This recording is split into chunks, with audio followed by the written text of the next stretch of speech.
keadaan bernyawa, diberinya kita peluang lagi untuk memperbaiki diri kita, untuk memperbaiki akhlak kita, untuk memperbaiki akidah kita, dan untuk menambah baik lagi ibadah kita. Mudah-mudahan hari ini lebih baik daripada semalam, besok lebih baik daripada hari ini, dan seterusnya makin hari makin baik, sehinggalah Allah jemput kita ke hadiratnya nanti dalam keadaan yang terbaik. Yang terbaik akidahnya, terbaik ibadahnya, dan terbaik akhlaknya, supaya kita selamat dalam kehidupan di dunia dan juga kehidupan di akhirat. Tak kira di mana kita berada, tak kira siapa kita, tak kira apa yang kita buat dan sebagainya, menjadi orang yang terbaik di sisi Allah Subhanahu wa taala. Baik tuan-tuan dan puan-puan, pagi ini kita sambung lagi pembacaan kita dalam ciri-ciri kuliah yang disampaikan kepada tuan-tuan dan puan-puan sebelum ini. Jadi hari ini kita sambung lagi apa yang telah kita baca dulu. Siratal Mustaqim, masih cerita tentang akhirat, ya. Tajuk kita ni semua perkara-perkara yang akan berlaku di akhirat nanti, semua itu, sampailah seorang itu masuk ke syurga atau masuk ke dalam neraka. Dah habis besok baru kita cerita lain. Siratal Mustaqim didirikan antara kedua bahagian Jahannam. Di bawahnya neraka Jahannam, di atasnya titi Siratal Mustaqim. Dan akulah orang yang pertama. Aku ni bukan Nabi Ibrahim. Aku ni siapa? Nabi Muhammad sallallahu alaihi wasallam, ya. Akulah orang yang pertama dari kalangan para rasul yang akan menyeberanginya dengan umatnya. Bermakna kita dulu, Nabi Muhammad dan umat dia yang dulu melintasi Siratal Mustaqim.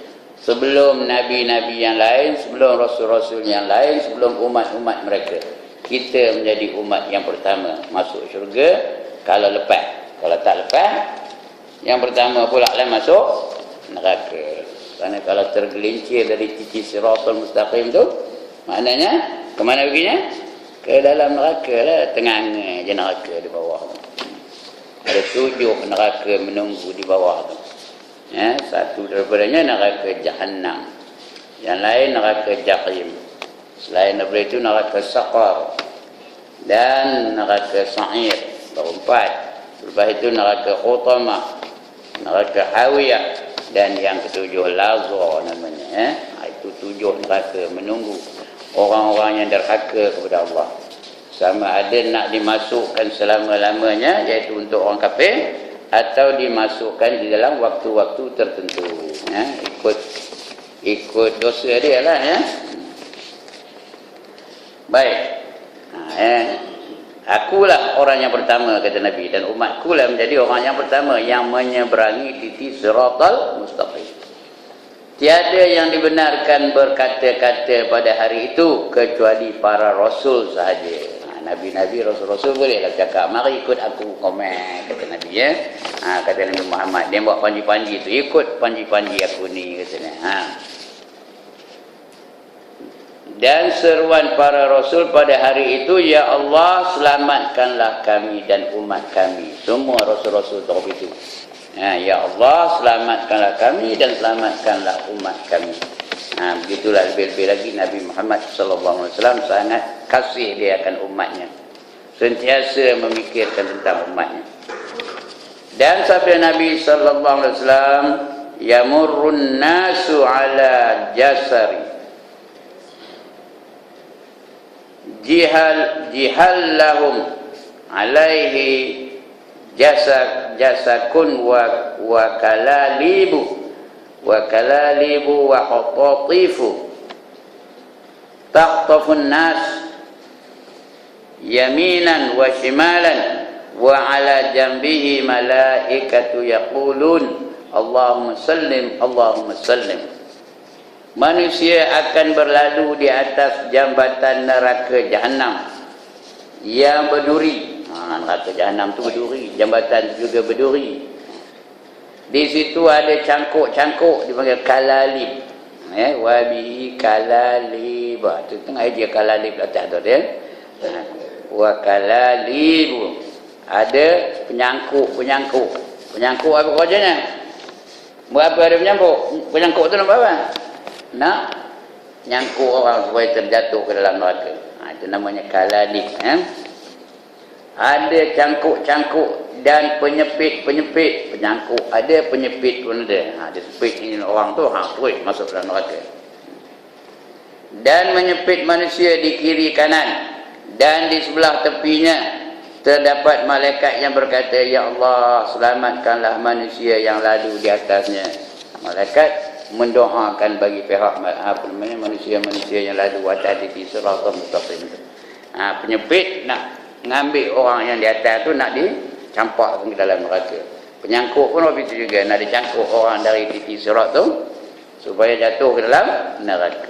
Itulah keadaan di atas titi siratal mustaqim. Tengok, ada manusia yang menyeberangi titi siratal mustaqim itu seperti kilat derasnya, lajunya macam kilat, cocok dah, sudah dah berada di pintu syurga sahaja, sudah berada di kolam Al-Kausar, telaga Al-Kausar. Sudah itu lajunya macam kilat menyambar.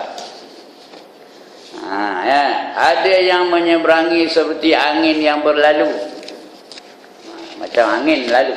Sudah sampai aja, angin apa yang boleh menghalang dia, ya?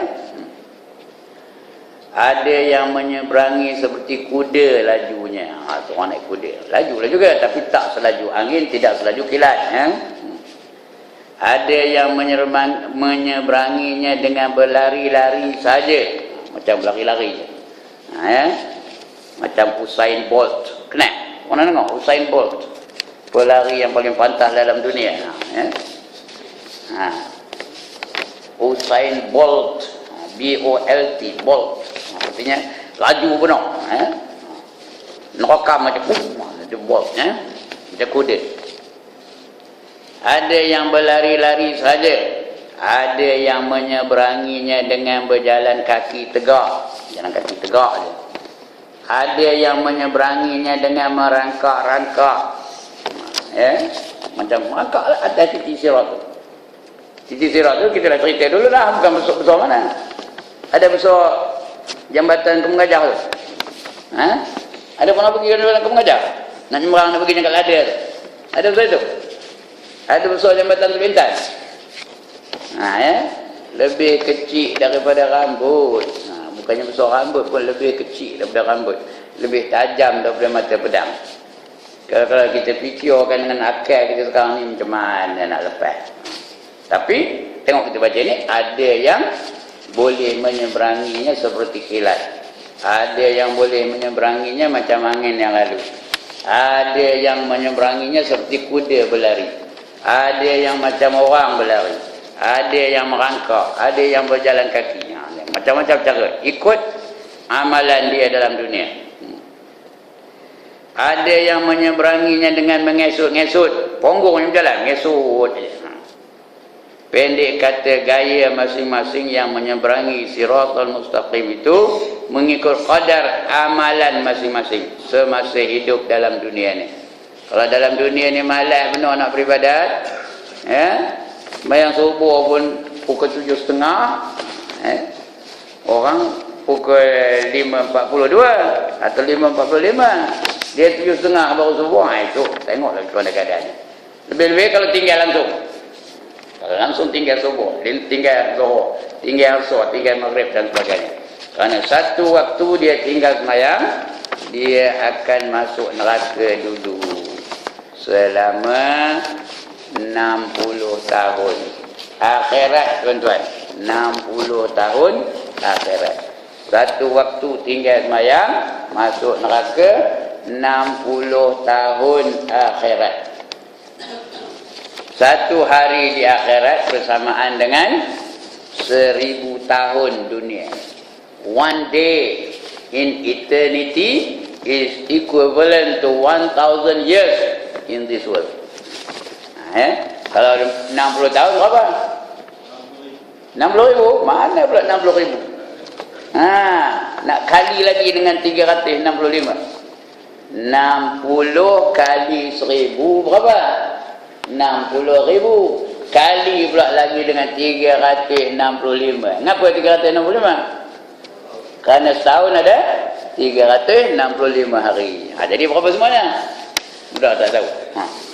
Berapa semuanya?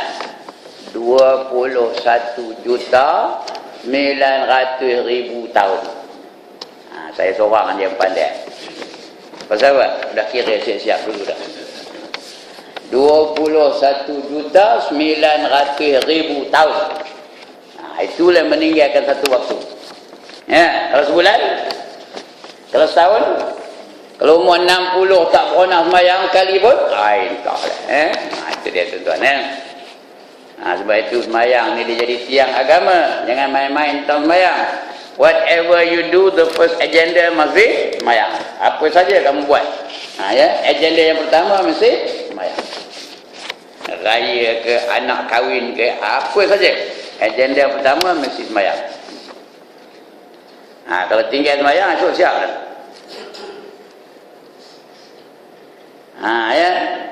Gerakan yang lambat ketika menyeberangi Siratal Mustaqim itu mencerminkan orang itu lambat mengerjakan ketaatan. Itu sebab disuruh dalam Quran, fastabiqul khairat, bersegeralah kamu melakukan kebaikan. Nak sembahyang bersegera. Begitu juga orang kafir nak masuk Islam, segerakan Islamnya. Begitu juga hutang, segera bayar. Begitu juga orang mati, segera diselenggarakan. Lagi apa? Begitu juga kalau dia naruh anak dara, segera dikahwinkan. Jangan biar orang lama-lama. Bila dah ada orang dak, kufu pula orang yang nak minang tu, jangan lama-lama dibiarkan. Ada 6 tempat mesti disegerakan. Yang pertama, semayang apabila masuk waktu. Yang kedua, taubat. Jangan nunggu pension baru nak taubat. Bila nak taubat? Now. At this time. Itu yang kedua. Yang ketiga,